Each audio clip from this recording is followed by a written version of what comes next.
நடிகர் தனுஷ் கைது செய்யப்பட்டதாக வதந்தி.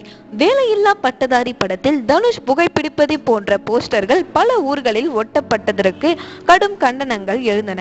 சுகாதாரத்துறையை இதில் தலையிட்டு புகார் செய்ததால் அந்த போஸ்டர்கள் சம்பந்தப்பட்டவர்களை கிழித்து எறிந்தனர். இதையடுத்து இன்னொரு விவகாரமும் தொடர்ந்து புகைந்து கொண்டிருக்கிறது. அதாவது அப்படத்தின் ஒரு காட்சியில் தம்பிய கான்வென்ட்ல படிக்க வச்சிங்க, என்னைய ராமகிருஷ்ணா மிஷன் பள்ளியில தானே படிக்க வச்சிங்க என்று தனக்கு அப்பாவாக நடித்துள்ள டைரக்டர் சமுத்திரக்கனியை பார்த்து கேட்பார் தனுஷ். இந்த டயலாக் அந்த பள்ளியின் படிப்பதை மட்டமாக சித்தரிப்பது போன்று இருந்தால் அப்படம் வெளியே வந்ததில் இருந்தே ராமகிருஷ்ணா பள்ளி வட்டாரங்களை கொதிப்படைய செய்துவிட்டது. அதனால் அப்பள்ளியில் படிக்கும் மாணவர்களை தனுஷ் அவமானப்படுத்தி விட்டதாக குற்றம் சாட்டி அவர் மீது நீதிமன்றத்தில் வழக்கு தொடுத்துள்ளனர். இந்த நிலையில் தமிழ்நாடு இந்து மகா சபையினர் தனுஷின் வீட்டை முற்றுகையிட்டு கொடிபிடித்தனர். இப்படி தொடர்ந்து பதட்டமான சூழ்நிலை நிலவி கொண்டிருக்கிறது. இதையடுத்து நேற்று திடீரென்று தனுஷ் கைது செய்யப்பட்டதாக காட்டு தீ போல் செய்தி பரவியது.